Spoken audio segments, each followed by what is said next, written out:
We all know that drugs are used for their benefits, but every healthcare professional who has used a drug is also aware that sometimes you get more than you asked for.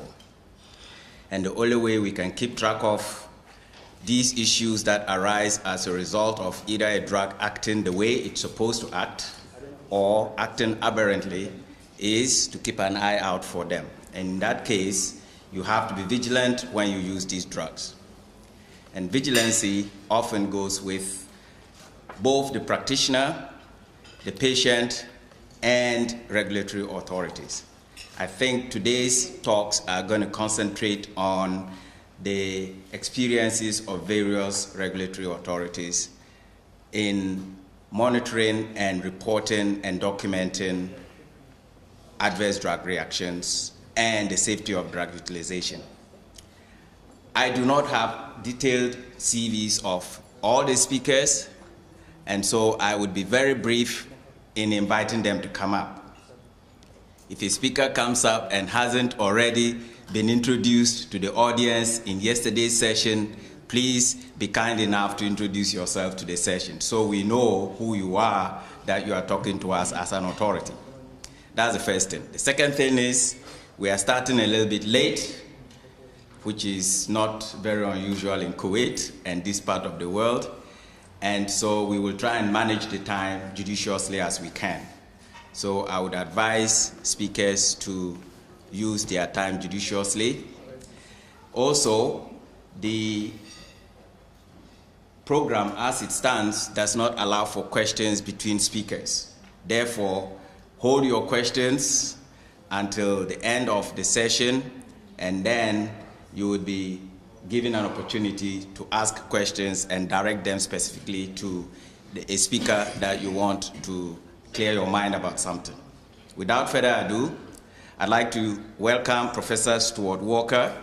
He's going to talk to us in the next 30 to 40 minutes about the benefit risk assessment of medicines, a framework for improved decision-making and good review practice. Professor Stuart Walker.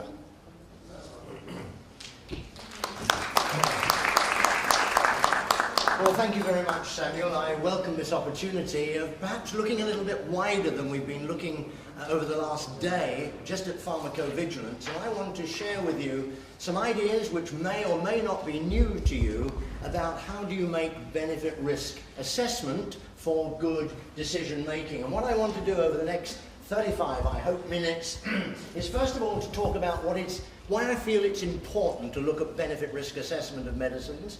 Then I want to share with you some current thinking and some initiatives that are going on around the world with regard to developing a framework and a structured approach to benefit risk assessment. And then I'm going to look very briefly at some of the challenges with regard to pharmacovigilance and communication to stakeholders. Now, in what I call the emerging markets, there are a number of challenges, and I'm sure you're well aware of these.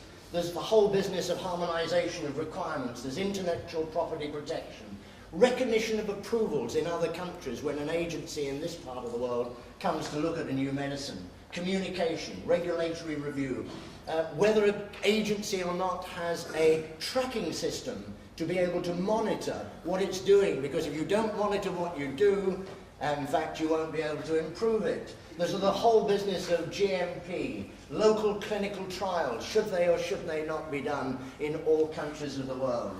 Barriers to patients' access to new medicines. And last, but by no means least, is the whole area, as far as I'm concerned, what are the grounds for accepting or rejecting a new medicine on the basis of benefit risk assessment? And that really is the topic that I'm going to address over the next few minutes. Now, you don't need me to remind an informed audience like you that it currently takes 12 to 14 years to develop a new medicine and cost over $1 billion. It's hard to imagine, isn't it, that sort of amount of money. It's a bit less in some areas and it's a bit more in certain therapeutic areas. And the amount of information that is submitted to regulatory authorities is mind-blowing, which is why we've moved more to the ECTD. Nevertheless, there are a number of issues that are on a regulatory authorities' mind. Theresa Mullen, one of the experts at the FDA in the United States, is saying these are all the things that I have to think about when I'm faced with an application for a marketing of a product, and I have to cope with all this sort of information. I don't know whether you know that mere human mortals like you and I can only hold, so the psychologists tell me, 5 to 7 pieces of information at one time. People like Professor Samuel, of course, can hold more like 10 to 12 pieces of information, and others maybe even more. But how do we cope with all that information? We need a framework for decision making. And yet very often in terms of benefit risk assessment, some people would say it's a black box. Some agencies publish the summary basis of their approvals. Others, you've no idea how they made that decision. Now, it's embarrassing for me because it shows how old I am, but some 30 years ago, I held my first workshop on benefit risk assessment. And I had a dream at that stage that at some stage in my life, before I moved on, I would be able to describe any medicine in terms of the benefits and the risks in a 2x2 diagram. As you well know as consultants, a 2x2 diagram is the very basis of all the talks that they ever give. And when I wanted to look at that, I wanted to say if a product has high benefits and low risks, well, that's an ideal product. I'm going to develop it. I'm going to approve it. On the other hand, if a product has low benefits and low risks, I'm probably not going to take it forward, and I'm certainly not going to be worried about getting it onto the market. Then there will be situations, sadly, as you know, of every 10 products that are taken into man, only 1 gets through to the market. So many products will have low benefits and high risks. But there are products that have high benefits and high risks, and we say we'll accept that onto the market. The reason being we're talking about life-threatening diseases or a product meeting an unmet medical need. So my question to you is, but it's not rhetorical, I'm going to just answer it, is why do we need a framework for decision making? And I'm going to give you 4 reasons. First of all, I suggest that we need a better reason and better understanding as to why different regulatory authorities come to different decisions based on the same data sets. So you'll find the United States may reject something and EMA will approve it, and vice versa, and there are a number of situations like that. Why does that happen? I think there's a need for a system that is sufficiently dynamic and flexible that it involves many stakeholders, not just the pharma industry, not just the practicing physician, but also perhaps, you may not agree, but the patient itself, who may have a role in making and helping that decision as to whether a product should be available.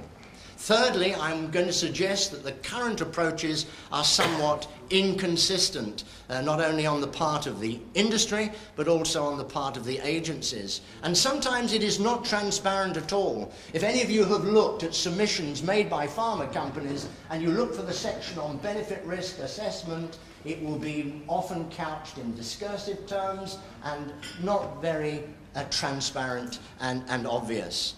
And last but by no means least, I think there is increasing pressure today for transparency. There is more and more patients, stakeholders who are arguing we need to know why you have refused or why you have accepted this product, and even more so in many parts of the world, whether it's going to be reimbursed and whether it's going to be available on a so-called social system. Now, you appreciate as well as I do that when I'm in a pharma company and I submit to the regulatory authority, I believe that the benefits outweigh the risks, otherwise I wouldn't be making that application. On the other hand, when the agency reviews it, they may well say, well, the risks or the harms, as I would prefer to call them, and you'll see I use these terms interchangeably. The reason is I prefer the word harms, but people still use the word risk, so I'm going to use them both in my presentation.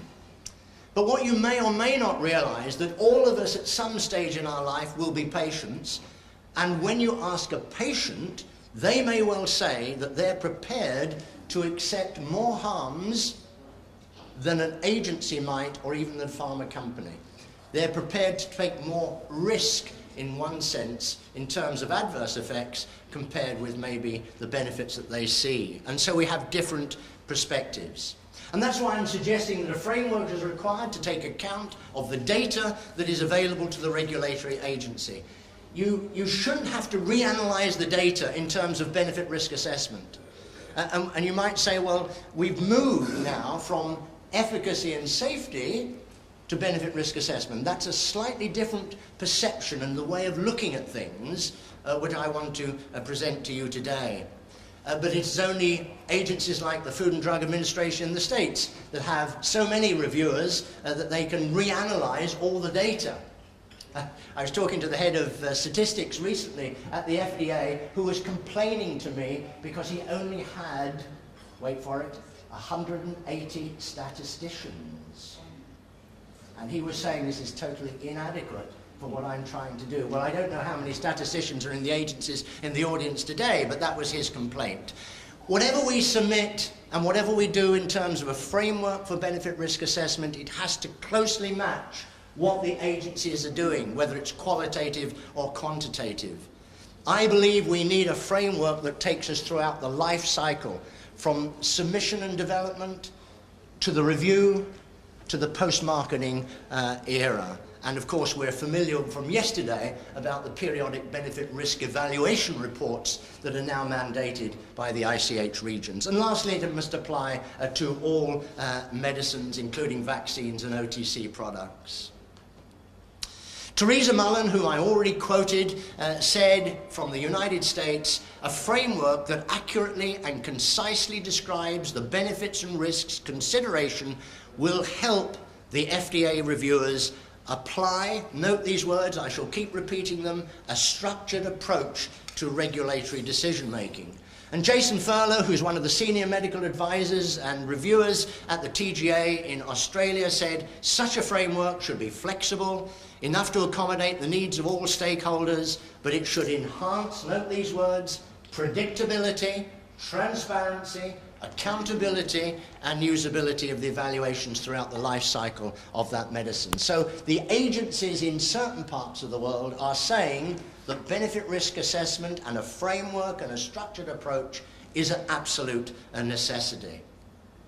I'll make no apology for the next slide, which is not necessarily advertising the book that I've written, but more importantly to say our objective some 10 years ago was to develop an internationally acceptable, structured, standardized approach to benefit risk assessment of medicines. And I hope by the time I get off this platform, you will be convinced that this is important and it is being put into place by many agencies in the world. What do I mean by a framework?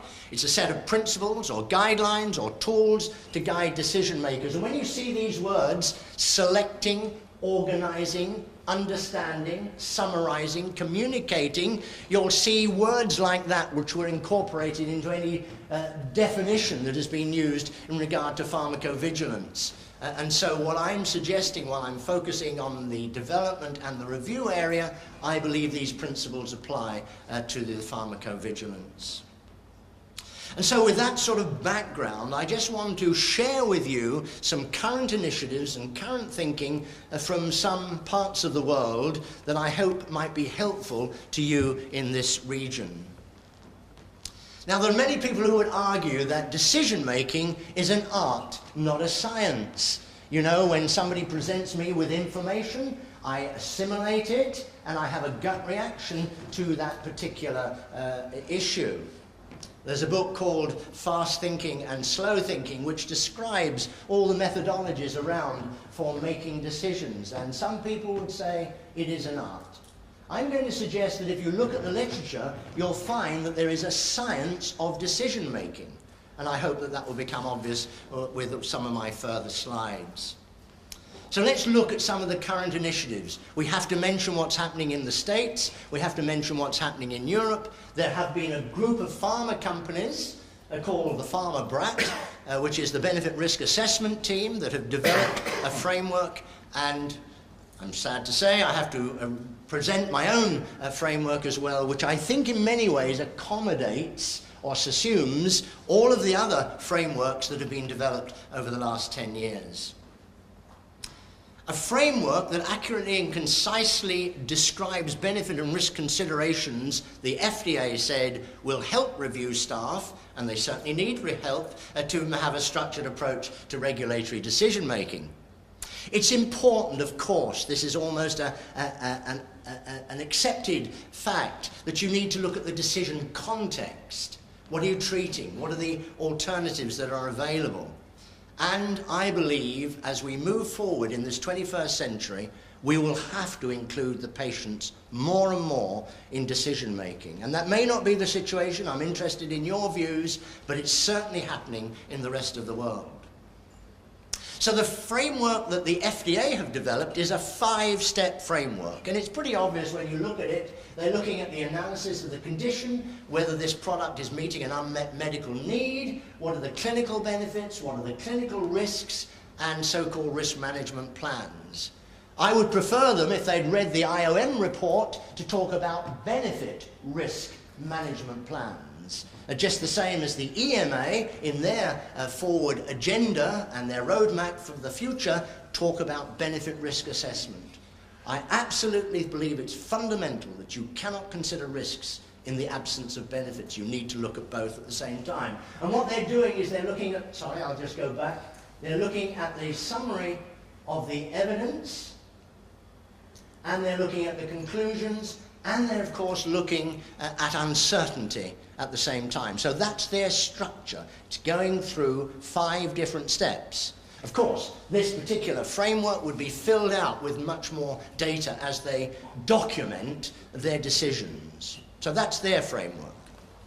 If we look at what they propose in terms of recommendations, they're going to develop this framework over the next few years as part of the PDUFA 5 initiative. That's where the industry come along and say to the agency, you know, if we give you more money, will you actually do this? It's a sort of contract, and it forces them.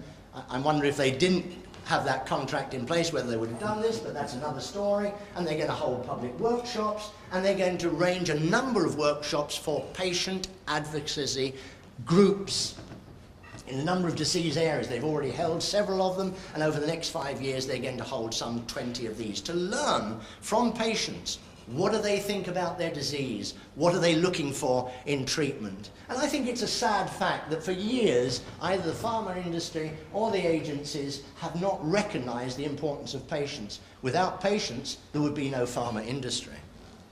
So let me go to the second area, which is the EMA. And what have they done in this area? They have something called the PROACT URL framework. So we've had a 5-step framework for the FDA. We've now got an 8-step framework from EMA. And it's based on a book called Smart Choices. Maybe some of you might like to get hold of this at some stage, a practical guide to making better life decisions. You may say, well, I already made good life decisions, but nevertheless, you can always make better decisions. And Professor Larry Phillips, who's a consultant and professor of decision analysis at the London School of Economics, has been advising the EMA. Let's look at what they do. You'll see where this PROACT URL comes from. It comes from the first letters of each of these 8 steps. All right, so the pro bit comes from the problem. Let's look at the nature of the problem, its context. Let's frame the problem, because unless we can describe the problem, we certainly can't solve the problem. Secondly, let's look at the objectives. What's the overall purpose that we're trying to achieve? What are the criteria that we're looking for? And I mentioned this yesterday. We talk about benefits, harms, benefit risks. The EMA have decided in their wisdom we're going to change the terminology. We're going to talk about favourable and unfavourable effects. Thirdly, let's look at the alternatives. Here is the comparator. Here is the drug under investigation. Here is the placebo group. These are the options that need to be evaluated against these alternatives and against these objectives. Then we have to look at the consequences. How do each of these alternatives perform against each of the benefits and each of the harms that are identified? The 5th step is the trade-offs.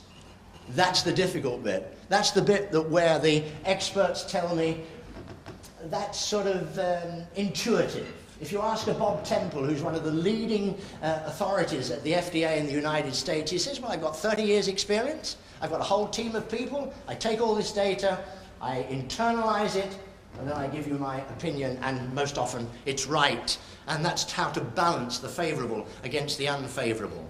Of course, let's forget that we have to look at uncertainty.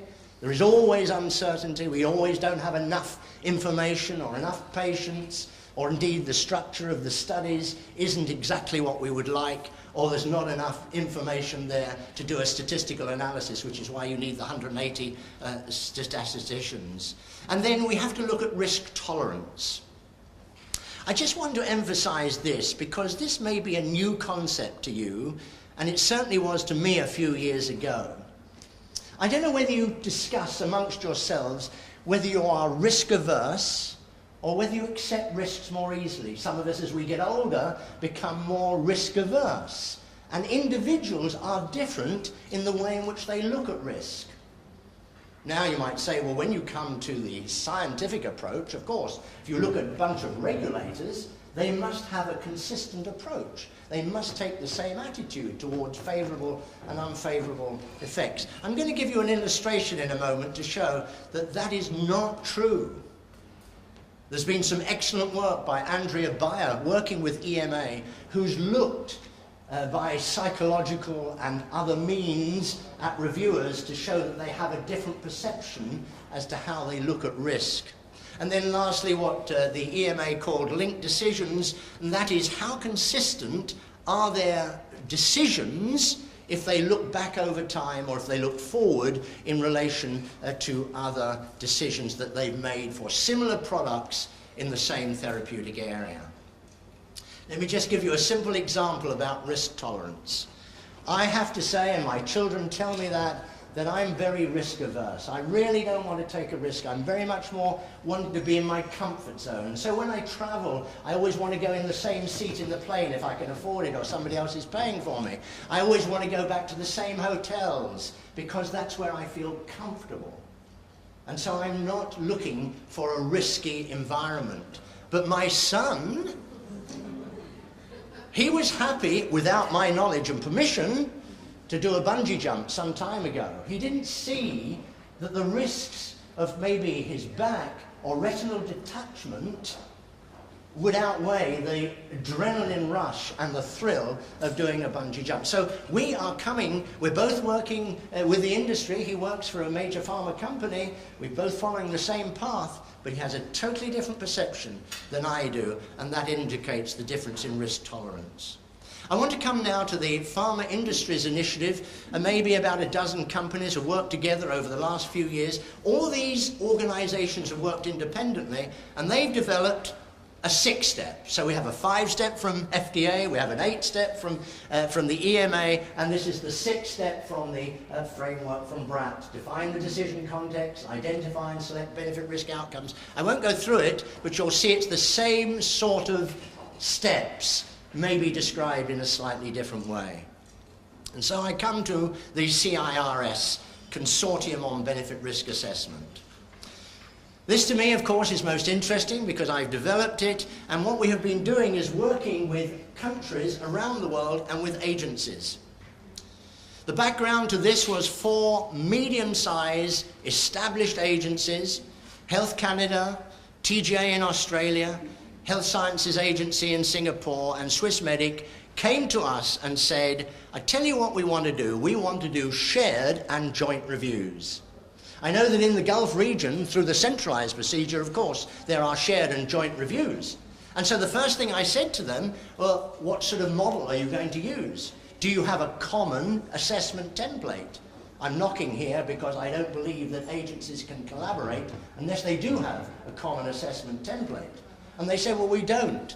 There's no structured approach currently within our agency, but we would like to work with you in order to develop such a structured framework.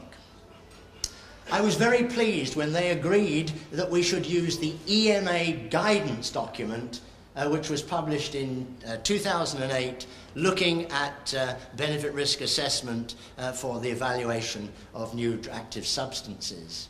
Interestingly enough, before this reflection paper came along, I think they had 2 or 3 paragraphs in their guidelines. Now it doesn't run to, I'm afraid, the 500 pages of the pharmacovigilance that you described yesterday, but it does run to a number of pages which describes what they think are important. So we developed a framework, an 8-step framework, and we also developed a benefit risk assessment template, a means of documenting. From my point of view, it's all very well to have a structured, systematic approach to benefit risk, but unless you have a good way of documenting it, it will not happen in practice. Just the same as you could have a protocol for a clinical study, but unless you develop the questionnaire and the way in which the data is going to be recorded, it's of limited value. So this is my 8-step framework. You'll see the same words. It has a decision context. I talk about step 2, which is developing a value tree, and the 3rd step, providing a rationale for the benefits and the risks that are incorporated. You won't want to read this, and I've merely included this so that if the slides become available, you can look back and see these in more detail. But this is step 1, the background, the therapeutic indication, what is currently available, what drugs are being looked at the present time, does it meet an unmet medical need, all the things that you think are pretty obvious when you look at the decision context of the problem. That's step 1. Step 2, and I'll just give you an illustration from the field of migraine, is to look at, in this particular case, I've argued for triptans in the treatment of migraine. I've used that example because I guess if I asked you as an audience, how many of you suffer from migraine, there will be a number of people that put up their hands and say, I have that as a problem. What this value tree shows you is that we look at the benefits and the harms. It's really listing them out in a convenient pictorial way. When we look at the benefits of triptans in migraine, we see maybe they relieve pain. But we can subdivide that into maybe rapid onset. Maybe we can look at headache relief, which is something slightly different. Pain-free response, whether there is a sustained response from the triptan. And then what about the sensitivity? You know, if you've got a migraine, you're very sensitive to light and sound. Does the triptan reduce that sensitivity? And maybe other aspects of benefits in relation to functional disability. And then we have the risks. And I won't go through those, but you can see the point that I'm making. You're looking at benefits and risks or harms in this, what I call value tree way. The 3rd step is, in fact, to ask the agency to list the benefits and the risks that are going to contribute to the benefit risk assessment. Because you may have a whole list of benefits, a whole list of harms, but they won't all be contributing. They might be of lesser importance or of greater importance, and you have to ask yourself, are they contributing to the benefit risk final decision? And what I've asked in this particular case, and this is critical, if they agree with the sponsor that the benefit should be included, what's their rationale? If they believe the benefit should be excluded, why should it be excluded? And exactly the same with risks. So very often an agency will say, I tell you what, I don't agree with all those benefits. And they may, as they look at the risks, say, I tell you what, you've missed something in your final description on benefit risk. I think some of these risks should be added in. The next stage is to look at the relative importance of the benefits and the risks. Now, in a sense, when you've decided which ones get included or excluded for your benefit risk assessment, you are making a decision of relative importance. If it's important, it's in. If it's not important, it's out. When you decided that these should be included, you have to then make a decision as to which are the most important. I can't stress this enough, because when you, as scientific advisors or reviewers, are looking at the data, you may not be in line with the patient. The patient may say, functional disability is critical to me. If I've got a migraine twice a week and I'm flat on my back, I can't do anything, I'm not worried about a myocardial infarction that may occur 1 in 100,000. I need to get on my feet because I can't operate. So a patient may have a different priority, and this is terribly important.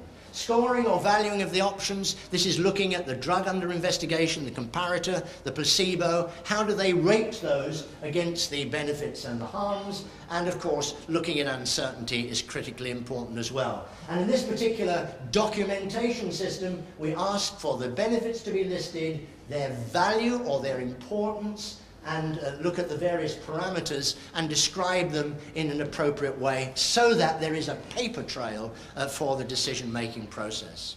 I won't go through this list. This comes from the EMA. You can look at it at your leisure. This describes the favourable effects that should be looked for and the level of uncertainty. The next one describes the harms that should be looked for and the levels of uncertainty. You understand this. This is second nature to you in pharmacovigilance. Instance of adverse effects, instance of serious events, discontinuation rates, and so the list goes on and on.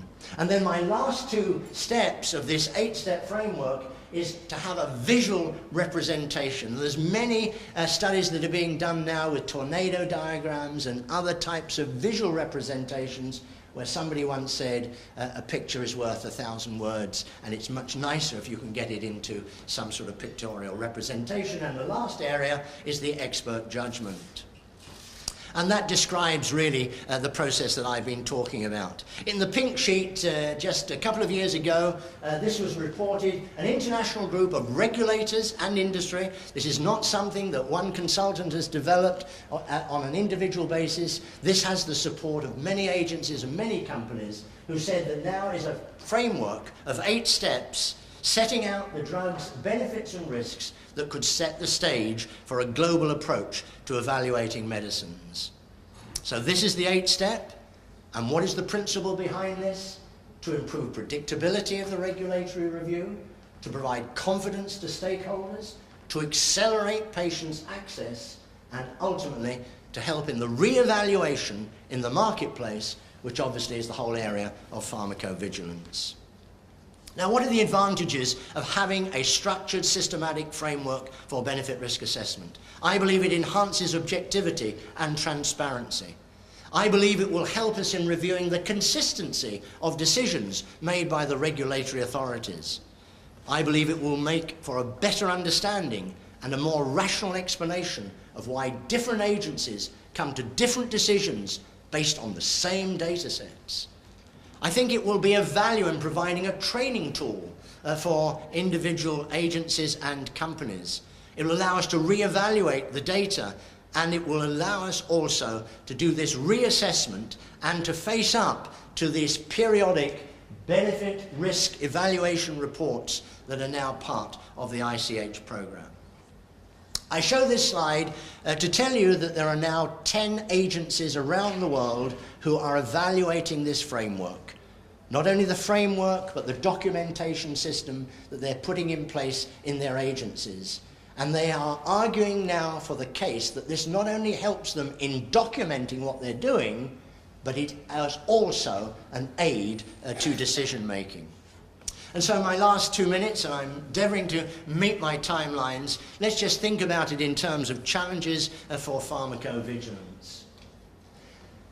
Now, it's a sad situation that if you want to learn about benefit risk assessment from the media, and we had the media here yesterday, I don't know whether they're here today, so they may challenge me on that, that if you take a look at what's reported in the media, for every good news story about medicines, there will be 10 bad news. And that's because, by and large, bad news is good news, if you're selling newspapers, of course. And so that's a problem for me. Now, as an exercise, you might want to go back and look at patient leaflets, instructions that are put in medicines packs, and look down there, and with a red pen, mark all the risks or harms that come from that medicine. And then take a green pen and mark all the benefits. Do you know what you'll find? Very few green marks and an enormous number of red marks. And so I know relatives who say, I'm not going to take that medicine, it's going to be worse than having the disease. So we've got it out of balance, and we need to readdress that balance. And so there is now an ICH E2 guideline which says in the future you have to provide data on benefits and risks. We're familiar with the pharmacovigilance to determine the risks, but we're still struggling to know how we're going to look at the benefits in the marketplace. And this is the sort of information that should be contained in these new evaluation reports. And I'm not going to go through that because it's basically what the industry are now looking at in terms of the basics, in terms of the comparators, in terms of the endpoints. They're trying to put all this data together in order to provide the PBRAs to the agencies that require them. So in summary, sir, why do I argue so passionately for a benefit risk assessment framework? I think it is because, sadly, if you talk to many individuals in even established and well-known authorities and you say to them, how did you make that decision? Well, I took the data, I evaluated it, and I came to a decision. It's not good enough. I want them to come back to me and say, I first of all looked at the decision context. Secondly, I looked at the benefits and the risks. Thirdly, I decided which one of those benefits and risks should be included in my final decision. Then I wanted to look at relative importance. That was my step 4. Then I wanted to look at uncertainty. Then I wanted to see if there was a good way of visualizing it. And then I wanted to make my final decision. That's how I made my decision. And I suggest that in coffee break, you may ask individuals in the audience who get involved in this, how do they make their decision? So I'm going to suggest that a benefit risk framework is not only of value, it's fundamental. And it's fundamental to the pharma companies in drug development. It's fundamental to the pharma companies as they develop their PBRAs. It's fundamental to the agencies if they want to start to be predictable, consistent in their regulatory reviews. And it's fundamental to patients, because at the end of the day, we're going to have to start to involve patients in decision-making with regard to our medicines. And I'm going to come back to that topic later in the morning. Thank you very much for listening to me.